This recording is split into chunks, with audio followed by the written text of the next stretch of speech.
Daraxtlarga tomchilatib sug'orishi kalsiy uslubini eng oson variantda o'zingiz ham uyingizda bemalol uy sharoitida oson yig'ib oladigan zo'r narsalar olib kelib qo'yganman. Buni qaranglar o'rtoqlar, hozir men sizga buni yig'ilishini ko'rsatib beraman. Qaranglar, magistral turbamizga elitali tashadik. Bu elitalidan agar siz daraxtingiz 500 ta bo'ladigan bo'lsa, bemalol qo'ysangiz bo'ladi degani. Mana bunga sedlov qo'yibamiz va adapter bilan to'g'ridan to'g'ri deylik 20 diametrli shlankaga ulab olganmiz va mana bundan traynik chiqazganmiz.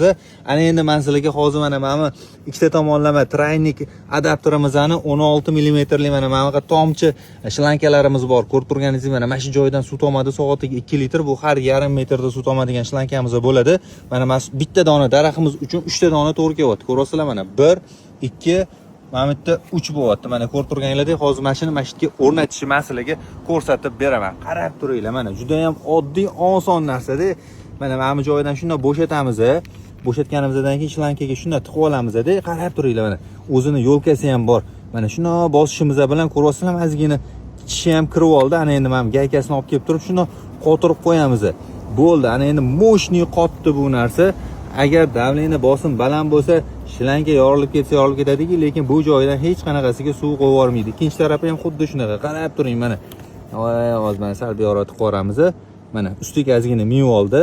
Ana endi men gaykasini olib kelib turib, qotirib qo'yamiz shunday holatida. Mana bo'ldi.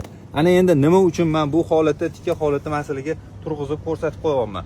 Buni sababi oddiy o'rtoqlar. Mana men magistral, submagistral turbalarimiz hammasi yer ostidan bo'lsa, faqat yer ustida mana shlankamizdan o'zi ko'rinib tursa, yana ham chiroyli ko'rinadi va bu shlankalar yer ostida turgani hisobiga o'rtoqlar, polietilen turba 50 yilda ham yer tagida chirimaydi. Buni yaxshi bilasizlar, to'g'rimi? Ya'ni ko'p yil uchun xizmat qiladi. Yer ustidagi bo'ladigan bo'lsa, o'rtoqlar, buni o'rtacha 5-6 yil davomida ham ishlatsak bo'ladi, agar bizani filtratsiya tizimimiz zo'r bo'lsa.